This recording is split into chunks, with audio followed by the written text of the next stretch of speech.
अस्सलाम वालेकुम दोस्तों की हाल चाल है जनाब। जिदा कि देख सकते हो इतने बुरी सूरत हाल हो चुकी है।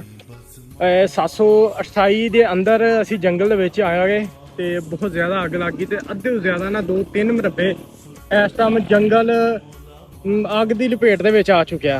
तो इस टाइम बुरी हालत तो हर कोई इस अफरा तफरी पई है।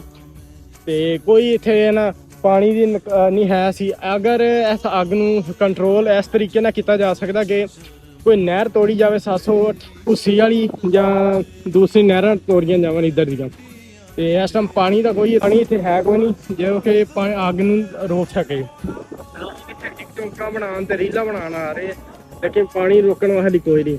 फायर ब्रिगेड दी 2 गड्डियाँ आईयां सी, चले चुकियाँ। थोड़ी अग उन्हें कंट्रोल की नहीं हुई तो अग बहुत ज़्यादा फैल गई। तो इस टाइम इन्हें कंट्रोल नहीं हो रही।